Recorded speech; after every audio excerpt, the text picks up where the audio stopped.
of RascalHoney.com. I'm super excited to bring you today's special report. It focuses all on the ownership of digital images.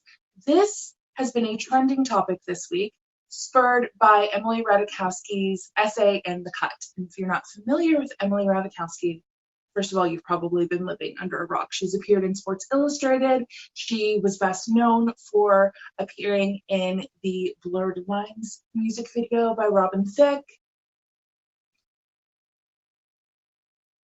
And sorry about that. I had a little text message come in. I should have turned that off. And so she talks about all of the ways that she has had to fight to regain her image. So there are a few stories. Obviously, there are stories involving predatory photographers in this essay. One of the most interesting stories is actually involving famed artist Richard Prince. He commented on Instagram accounts of models, and then he took the photos that he commented on and he printed them on canvas and put them up in an art show and sold them. So imagine hearing that one of your Instagram photos was hanging in an art gallery, being sold for thousands of dollars, and the only way that you could get access to it was if you purchased the photo.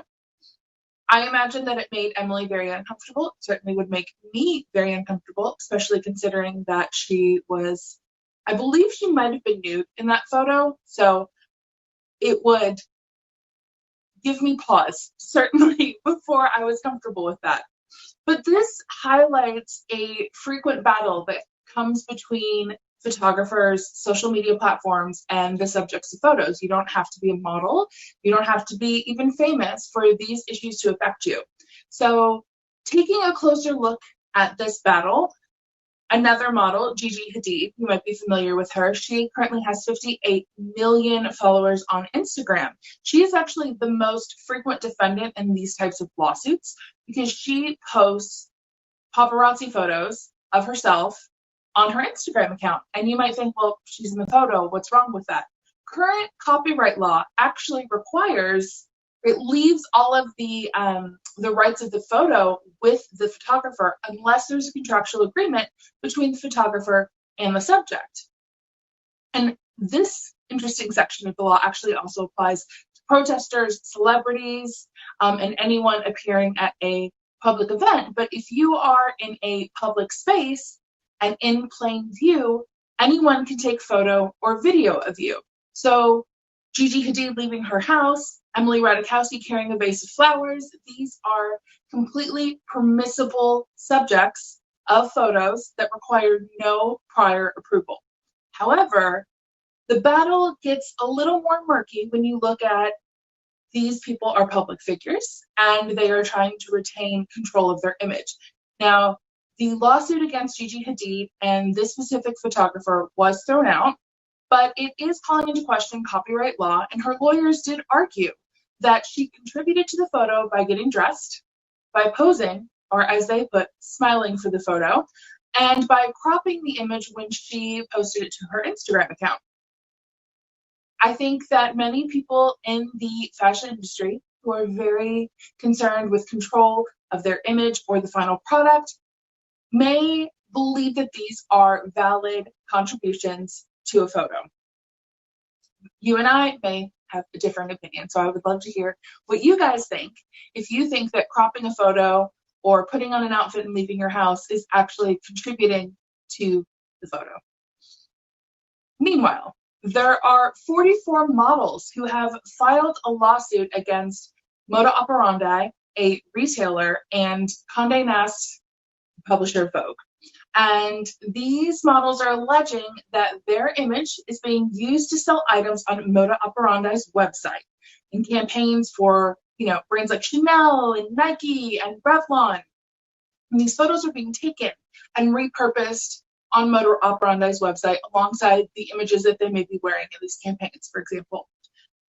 They did not agree to this when they agreed and contractually agreed to shoot for those brands. So those image rights were not authorized. They were authorized to Chanel, Nike, Revlon for their purposes.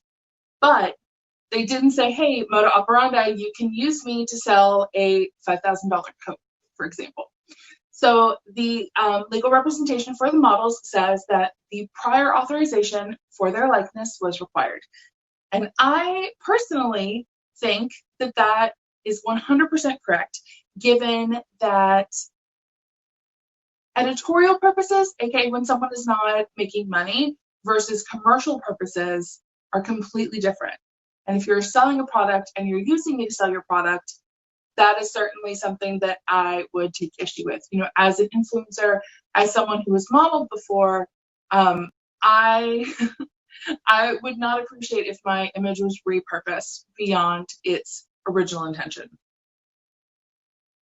So the issue becomes more complex still when you look at Instagram's embed feature. So this is a part of Instagram's platform, a part of their API. They provide the HTML code to embed photos on websites, on platforms, and according to a lawsuit with Newsweek, Instagram themselves says in their terms of service that a license to share the content is required if a license is required by law.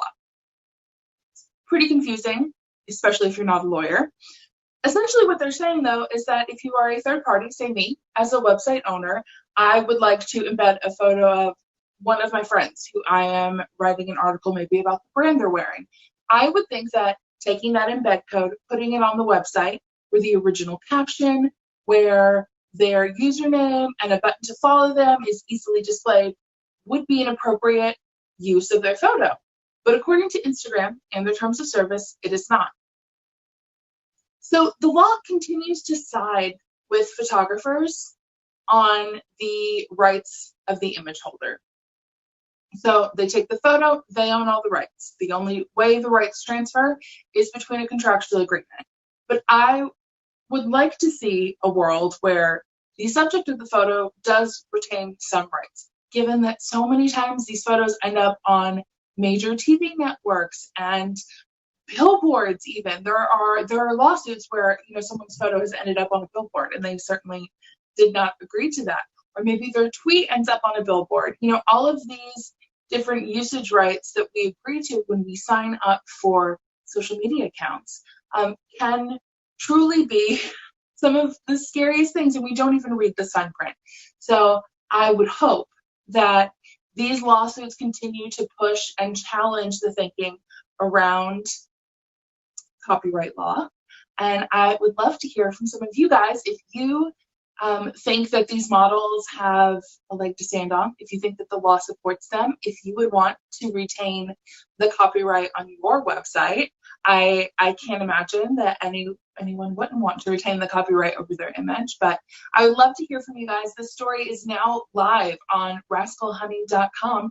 You can find links to all of the stories that I referred to in the piece, stories from the fashion law, Emily Ratajkowski's essay on The Cut. And as always, you can tweet me at I'm Sarah Conley. If you have any questions, any thoughts, I would love to continue this conversation. Thank you so much for watching.